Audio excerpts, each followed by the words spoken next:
From the very first moment revelation touched the heart of Prophet Muhammad sallallahu alaihi wasallam, Allah defined his mission with a single timeless truth. We have not sent you except as a mercy to the worlds. Surah Al-Anbiya, verse 107. Not mercy only for believers, not mercy only for Muslims, but mercy for all worlds, for those who loved him, those who rejected him, and even those who could not speak.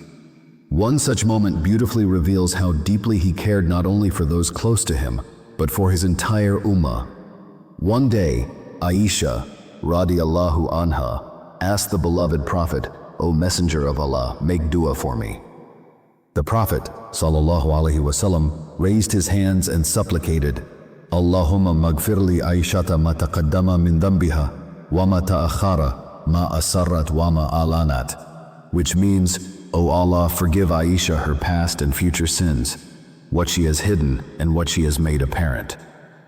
When Aisha, radiallahu anha, heard this beautiful supplication, she became so happy that she laughed with joy, her head falling gently into the lap of the Prophet, sallallahu alaihi wasallam. Seeing her happiness, he asked, "Did my dua make you happy, O Aisha?" She replied, "How could your dua not make me happy, O Messenger of Allah?" The Prophet, sallallahu alaihi wasallam, then said, "By Allah, this is the supplication I make for my ummah in every prayer." Alhamdulillah, this moment reminds us the depth of his love and concern for his ummah.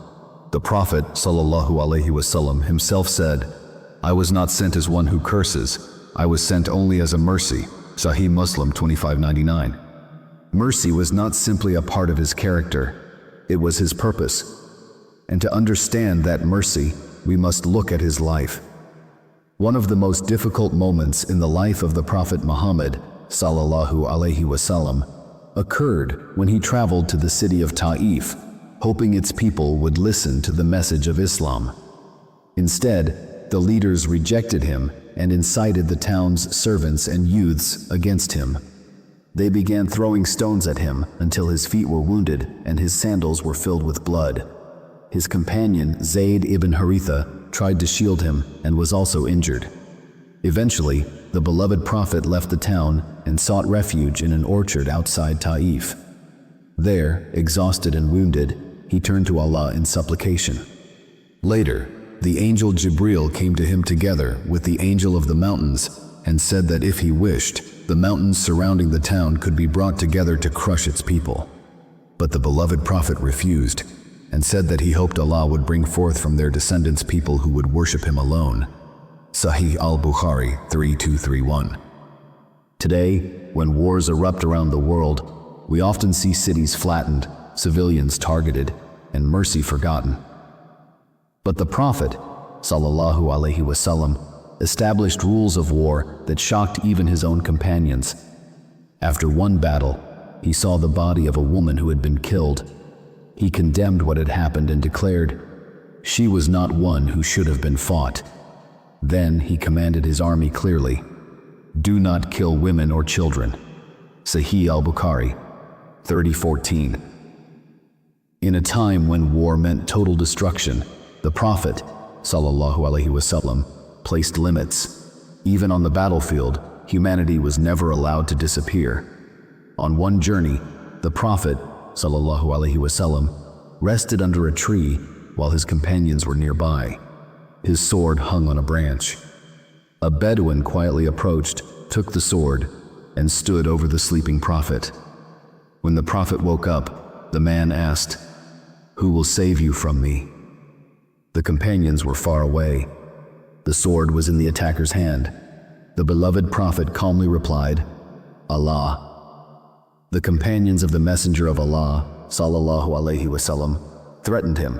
He sheathed the sword and hung it up. But instead of punishment, the Prophet, sallallahu alaihi wasallam, forgave him and let him go. Sahih al-Bukhari 2910, Sahih Muslim 843. At the moment of absolute power, he chose mercy. One day the companions became frustrated with the stubborn tribe of Daws who refused to accept Islam. They asked the Prophet sallallahu alaihi wasallam, "Pray against them." So he raised his hands.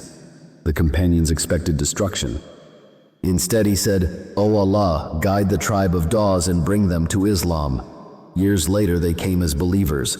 Sahih al-Bukhari 2937. Anger sees the present, but mercy sees the future. One day, a Bedouin walked into the mosque of the Prophet, sallallahu alaihi wasallam. Not knowing any better, he began urinating in the masjid. The companions jumped up in anger, but the beloved Prophet stopped them. He let the man finish. Then he simply asked for water to be poured over the area and gently explained to the man that mosques were places of prayer. Sahih al-Bukhari 220, Sahih Muslim 284. Harshness would have humiliated him, but mercy educated him. While leading prayer, beloved Prophet once heard a baby crying. Immediately he shortened the prayer. Later he explained, "I feared causing hardship for the child's mother." Sahih al-Bukhari 707. Even worship itself made room for compassion. Another time he prayed while carrying his granddaughter Umama. When he stood, he held her. When he prostrated, he placed her gently on the ground. Sahih al-Bukhari 516. Mercy was not something he preached, it was something he lived. A young Jewish boy used to serve the Prophet, sallallahu alaihi wasallam. One day the boy became seriously ill. The beloved Prophet visited him at his bedside. He gently invited him to Islam.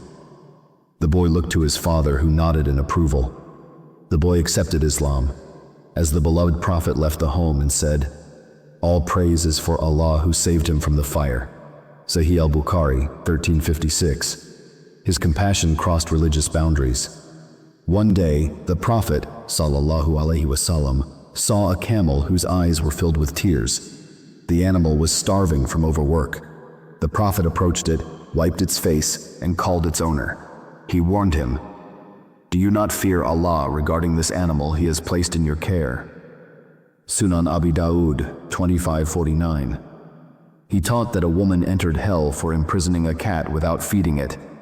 And he told of a man who was forgiven by Allah for giving water to a thirsty dog. Sahih al-Bukhari 3318, 3321. The bird that cried once. Some companions took baby chicks from a bird's nest. The mother bird began circling above them in panic. The Prophet, sallallahu alaihi wasallam, noticed immediately and said, "Who has distressed this bird by taking its children? Return them to her." Sunan Abi Dawud 2675. He forbade separating mothers from their young. He also forbade burning ants. Perhaps the greatest example of his mercy came when he returned to Makkah after years of persecution. These were the same people who had mocked him, tortured his followers, driven him from his home, fought wars against him. Now he entered the city with 10,000 companions. The people feared revenge. Instead, he asked them a question. "What do you think I will do to you today?" They replied, "You are a noble brother, son of a noble brother." Then the Prophet, sallallahu alaihi wasallam, said words that echo through history. "No blame will be upon you today. Go, for you are all free." The city that once expelled him was forgiven in a single sentence. Despite carrying the responsibility of prophethood, the beloved Prophet spent nights crying in prayer, not for himself, but for his nation. Allah sent angel Jibreel to ask why he was weeping. Then Allah promised, "We will surely please you regarding your ummah." Sahih Muslim 202. His heart carried generations, including us. In a world where leaders often answer violence with greater violence, where wars destroy entire populations, where power is measured by dominance, the life of Prophet Muhammad, sallallahu alaihi wasallam, shows a different standard. A leader who forgave when he could punish, a commander who protected civilians, a teacher who corrected with gentleness, a man who defended even animals. His mercy reached enemies, strangers, children, and creatures that could not speak. Beloved Prophet returned to Allah, but his mercy did not leave the world. It lives in every act of compassion inspired by his example. He was not only a prophet to follow, he was a mercy the world still desperately needs. O Allah, bless us with hearts that carry the mercy of your Prophet Muhammad, sallallahu alaihi wasallam. Make our words gentle, our actions compassionate, and our lives reflections of his character. Allow us to follow his example and be in his blessed company on the day of judgment. Ameen.